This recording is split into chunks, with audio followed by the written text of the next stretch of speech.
The pace of the ink is slow and deliberate. In an era defined by digital immediacy, 73-year-old Sybil Van Antwerp chooses a method of communication that requires time, physical effort, and total focus. This morning ritual is a cornerstone of her daily life. She approaches her desk with a ceremonial intensity, using the act of writing to create a rigid, uncompromising structure for her waking hours. For a retired lawyer, the loss of a professional arena brings a specific kind of threat. Aging often carries the risk of intellectual invisibility, where a life once built on rhetoric and logic begins to feel unmoored. Daily correspondence serves as a primary defense against that erosion. By crafting these letters, Sybil asserts her continued relevance to the outside world, proving her mind remains as sharp and authoritative as it was in the courtroom. These letters provide a sense of control over time and narrative. By imposing strict order on her page, she creates a buffer against the emotional chaos of aging and the creeping uncertainty of her own isolation.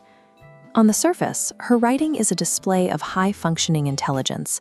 Her letters are filled with dry humor, obscure literary references, and a meticulous command of grammar. Her wit creates a subtle hierarchy.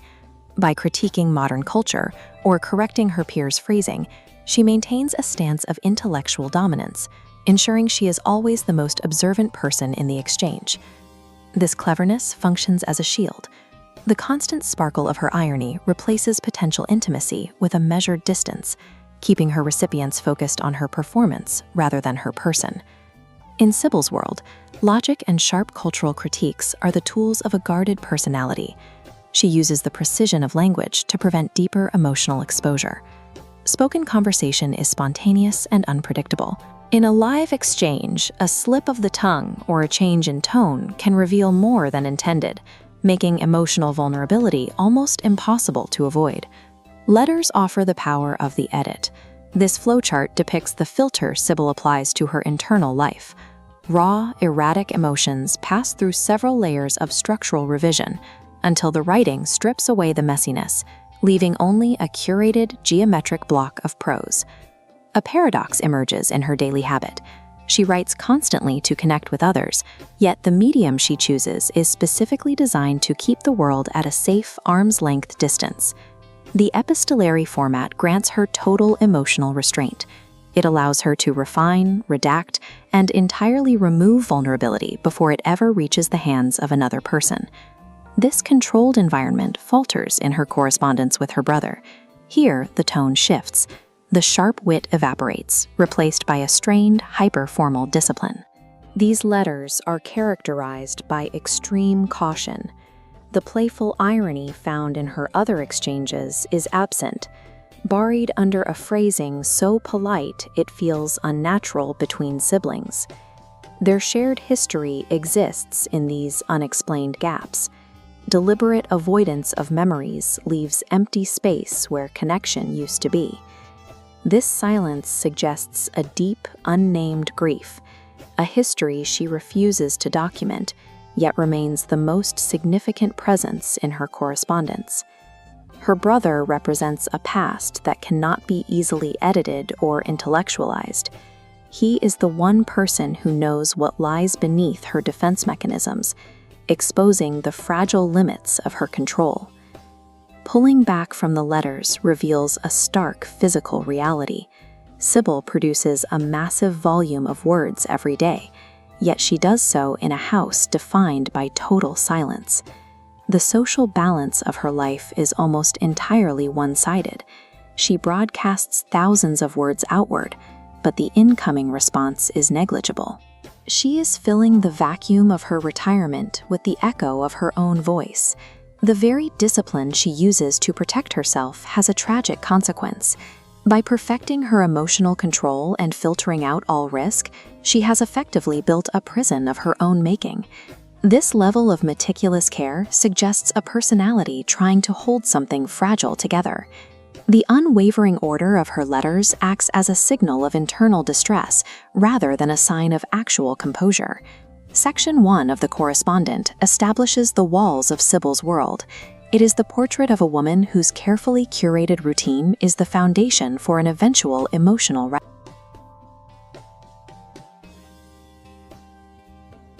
Sybil Van Antwerp spent her career as a lawyer, and she raised her family with the exact same rigor she applied to the courtroom. She belongs to a generation that equated stoicism with strength and emotional restraint with competence. In the opening section of Virginia Evans's novel, The Correspondent, we meet Sybil entirely through her letters. She uses this epistolary format to hold court. Her writing is sharp, witty, and deeply confident. Every sentence is a deliberate construction, allowing her to offer acerbic social commentary while maintaining absolute control over how she presents herself to the reader. But in the second section of the book, titled The Weight of the Past, that polished armor begins to fail. The confident retired lawyer slowly gives way to a mother grappling with a tragedy involving her own son. Writing a letter is no longer a platform for her intellect. It becomes a reluctant, hesitant confession. We watch in real time as her strict, rational approach to life proves entirely useless against the gravity of sudden loss. Evans doesn't broadcast this emotional decline with theatrical weeping or sudden narrative breakdowns. You see it in the syntax. Sybil's crisp, declarative observations stretch out into long, meandering reflections. The irony disappears, replaced by a tentative rhythm. She second-guesses herself. Her letters fill up with parenthetical asides and mid-sentence self-corrections. "I suppose that's not entirely true," she writes. She pauses, revises, and hedges her own memories, her mind fracturing under the pressure on the page. This presents a fascinating psychological question. How does an emotionally impenetrable mind process an unbearable reality? People like Sybil don't break down. They edit. We can track this editing process by looking closely at her rhetorical habits. Her prose is littered with conditional statements. Phrases like, "I might have," or "perhaps if I had," pile up. It's the language of unresolved self-judgment. And when she encounters raw pain, she intellectualizes it. Rather than simply stating she was devastated, she analyzes the concept of devastation. She dissects the emotion to avoid actually inhabiting it. When it comes to the central tragedy involving her son, she never writes the full story. She approaches the event obliquely, referring only to "that year" or "mistakes." Her memories surface as fragments, orbiting a painful truth that remains entirely unspoken. Writing for Sybil is an act of avoidance. A spoken conversation is immediate and dangerous, but a letter can be drafted, softened, and delayed.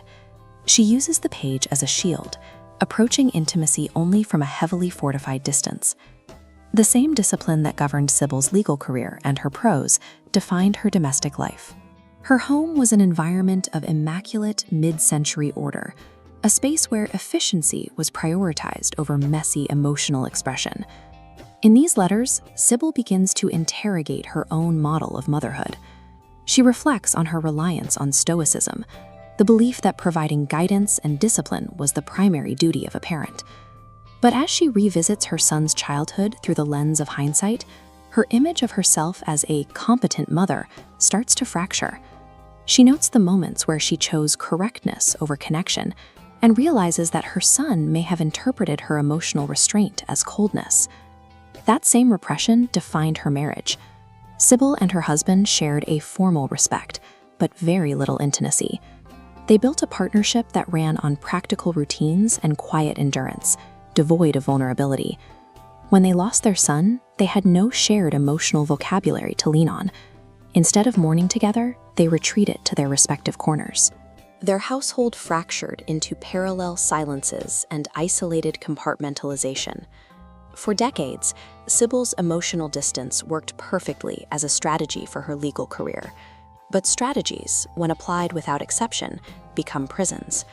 The very defenses she built to survive the world ultimately isolated her from everyone she loved in it. Evans refuses to offer the reader a comfortable, dramatic catharsis. There is no final emotional release or tearful revelation. Sybil's composure bends under the weight of her own memories, but it never completely shatters.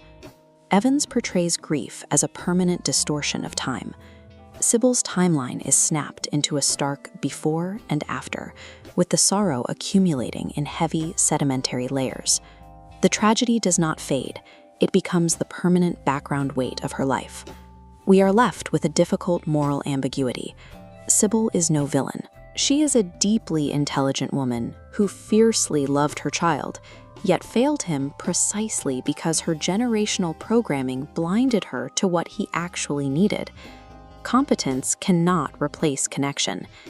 Silence functions as an active, crushing force in the Van Antwerp home, a physical weight shaped by the specific words Sybil refuses to say. Sybil Van Antwerp, the retired lawyer at the heart of the Correspondent, lives in a world of absolute order and intellectual dominance. Throughout the early chapters, her letters are a performance. She uses wit and rhetorical polish as an emotional shield, maintaining a safe, analytical distance from everyone she addresses. This control leads to a profound isolation. Sybil protects her pride by reframing strained family relationships as simple, logical incompatibilities, effectively turning personal fractures into intellectual arguments. These letters aren't meant to connect. They are a fortress designed to keep the messiness of genuine human interaction at bay. But in Section 3, that lifelong emotional restraint fails. This is what happens when the intellectual armor a person has worn for decades becomes too heavy to carry into their final years. Sybil shifts from a distant observer of her own life to a vulnerable participant in it. The polished facade doesn't just slip. The psychological defense mechanism she relied on for a lifetime finally collapses. This shift is visible in the text itself. The rhetorical polish of the earlier sections is replaced by fragmented sentences and broken thoughts. The letters shorten, the pacing slows down, and the physical space on the page reflects a heavy, contemplative state of mind.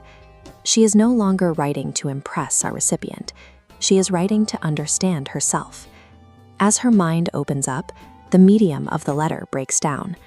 The very form of her writing now embodies her exposure. In this section, Sybil begins writing letters she has no intention of ever mailing. These unaddressed envelopes function as a private release. By putting words to her history with estranged family and former lovers, she finally takes control of the narrative of her own past. This urgency is driven by a confrontation with mortality. The narrowing horizon of her time makes the performance of pride feel increasingly trivial. This internal work leads to outward action. She begins sending new letters, using softer language and offering more generous interpretations of those she once kept at a distance. She is trading the safety of her isolation for the risk of being ignored or rejected. Aging has acted as a clarifying force, stripping away her defenses to reveal a desperate need for connection. By the end of the section, Sybil's reliance on self-sufficiency and emotional restraint has dissolved. This softening doesn't replace her intellect or wit, it integrates them with empathy. The novel frames this late-life vulnerability not as a decline, but as a courageous act. Strength is found in the admission of regret, the openness to being rejected, and the acceptance of her own imperfections. Sybil reaches a state of total honesty about her history. She has finally found the strength to be the person she has always been. The resolution here doesn't come from a mailbox. It doesn't matter if she receives a reply or is granted forgiveness from others. Survival is found in the storytelling itself. By reframing her memories on the page, Sybil achieves self-forgiveness. This shifts the focus back to the silences we keep in our own lives. If you were to sit down today and write a letter you knew would never be sent, who would it be to? And what would you finally say? The Correspondent leaves.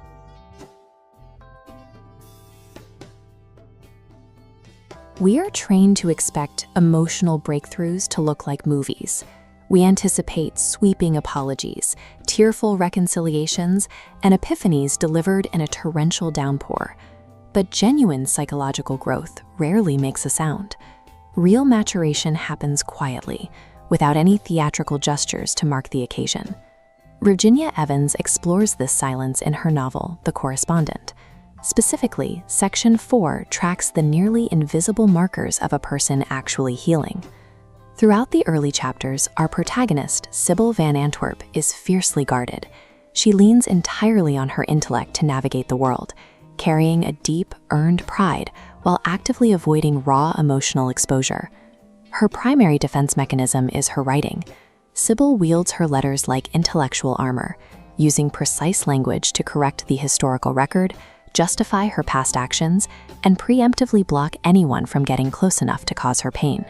When intellect is deployed as a shield, human relationships degrade into transactions. People become debate opponents, and connection requires intellectual equality rather than genuine emotional bonding.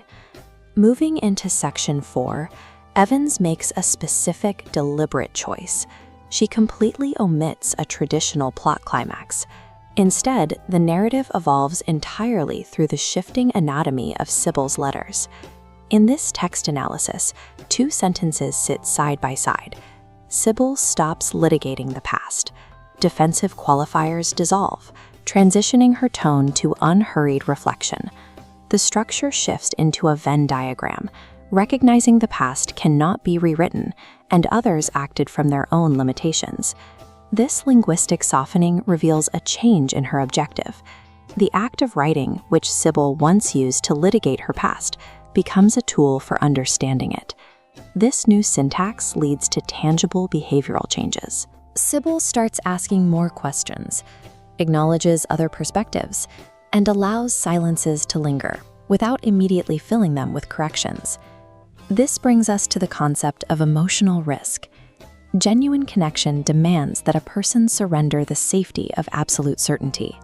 For a character defined by exactness and precision, that surrender is incredibly difficult.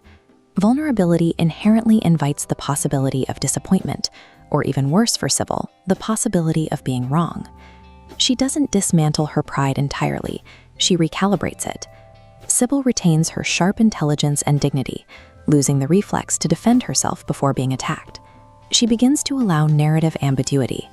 By no longer needing every story to neatly resolve in her favor, she signals a profound level of internal safety. True emotional safety is achieved when you no longer feel threatened by alternative interpretations of your own life. It happens when the impenetrable defense is finally lowered. Emotional maturity arrives as an act of integration. It is the ability to hold on to regret and past pain without drowning in it, rather than attempting a dramatic, total reinvention of the self. Through Sybil, the novel arrives at a central realization regarding human relationships. Love does not require perfection to be meaningful. Even clumsy, flawed attempts at closeness hold immense value. When faced with the choice between being right and being connected, Sybil ultimately chooses imperfect connection over isolated correctness. In the final pages, the narrative turns toward legacy. Sybil looks at the sum of a life and finds that winning an argument or maintaining flawless logic offers very little at the end. She identifies her legacy in the emotional footprints left behind, letters written, affection expressed, and the physical evidence of trying to be close. A meaningful life and a lasting legacy are measured by the quiet courage required to remain open to the world, despite all its imperfections.